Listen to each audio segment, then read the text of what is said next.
প্রিয়জনকে পর্যাপ্ততা প্রদান করা আপনার শক্তি বলে মনে হচ্ছে। আপনি তাদের স্বাচ্ছন্দ্য, নিরাপদ বা আনন্দদায়ক দেখতে পছন্দ করেন যা আপনাকে নিরাপত্তা এবং সুখের অনুভূতি দেয়। অজান্তেই ভালো লাগার জন্য কারো উপর নির্ভর করে। আপনার আবেগ অস্বাস্থ্যকর হয়ে ওঠে। প্রত্যেকেরই শেখার এবং বেড়ে ওঠার জন্য তার নিজস্ব স্থান প্রয়োজন। এটা করার জন্য আপনার নিজেকেও জায়গা দেওয়া উচিত। তারা যেখানে আছে সবকিছুই হওয়া উচিত। তবুও আপনি তাদের আপনার জাদু স্পর্শ প্রয়োজন অসম্পূর্ণ খুঁজে। বিরক্তি আপনি আলোড়ন কি?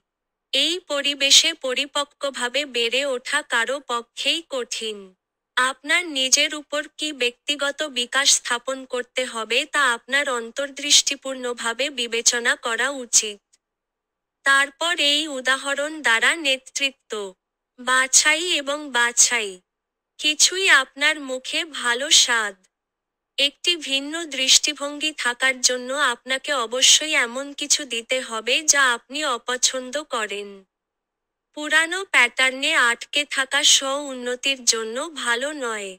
সুতরাং আপনার সিদ্ধান্ত যেতে দিন এবং আপনার গ্রহণযোগ্যতা বাড়ান। কম বোঝা দিয়ে নিজেকে পুরস্কৃত করার জন্য একটি সঠিক ভারসাম্য খুঁজুন। এর জন্য আপনাকে এমন কিছু ক্রিয়াকলাপ ছেড়ে দিতে হবে যা আপনার সুস্থতাকে উপকৃত করে না।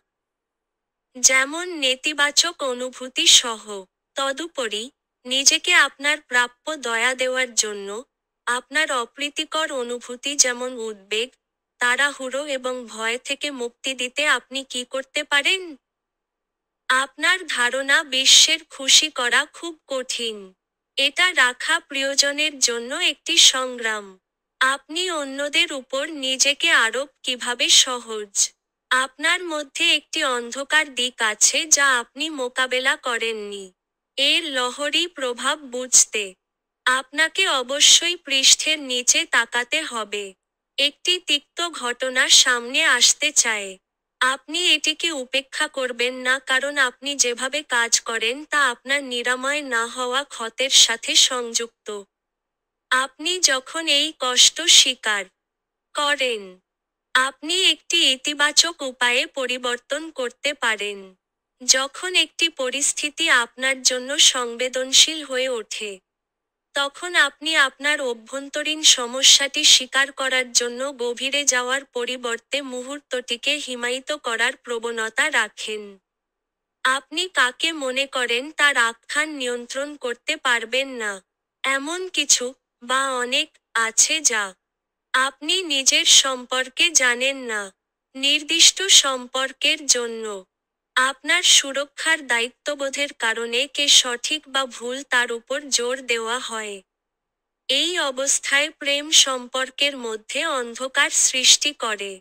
আপনার মনোভাব এই ব্যক্তিকে কিভাবে আঘাত করছে তা দেখুন।